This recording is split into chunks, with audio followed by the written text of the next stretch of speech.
पुढच्या बातमीकडे वळूयात। गुरुपौर्णिमेच्या निमित्तानं आज अक्कलकोटमध्ये श्री स्वामी समर्थांच्या दर्शनासाठी भाविकांनी गर्दी केली आहे। कालपासूनच भाविक भक्त हे अक्कलकोटमध्ये येण्यास सुरुवात झाली होती। गुरुपौर्णिमेच्या निमित्तानं राज्यभरातून आणि परराज्यातून देखील भाविक मोठ्या संख्येनं अक्कलकोटमध्ये दर्शनासाठी येत असतात, त्यामुळे दर्शन रांगेमध्ये लांबच लांब गर्दी बघायला मिळते। सागर सुरवसे आमचे प्रतिनिधी अधिक माहिती देते। सागर,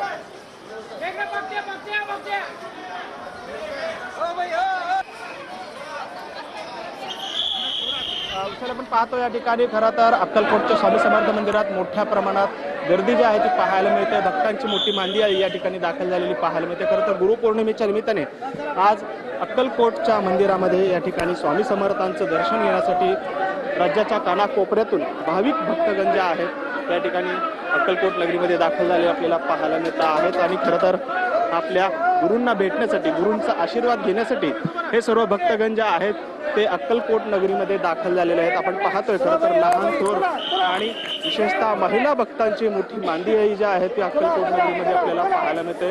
आपल्या गुरूंचं दर्शन घेऊन आपल्या दिवसाची सुरुवात करावी आणि वर्षभर हा गुरूंचा आशीर्वाद या ठिकाणी घेऊन आपली वाटचाल करावी ह्या उद्देशाने या ठिकाणी सर्व भाविक जे आहेत ते आपल्या लाडक्या स्वामी समर्थांचं दर्शन घेण्यासाठी आता अक्कलकोट नगरीमध्ये दाखल झालेले आपल्याला पाहायला मिळत आहेत।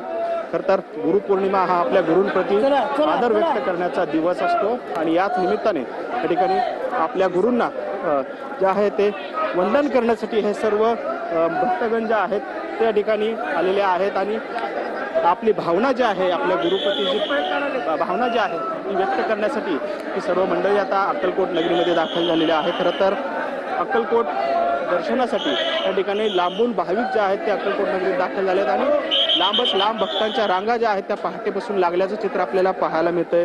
खरं तर अक्कलकोट नगरीमध्ये या ठिकाणी मोठ्या प्रमाणात विकास कामं देखील सुरू आहेत, त्यामुळे काही प्रमाणात बरोबर। धन्यवाद सागर, दिलेल्या सविस्तर माहितीसाठी।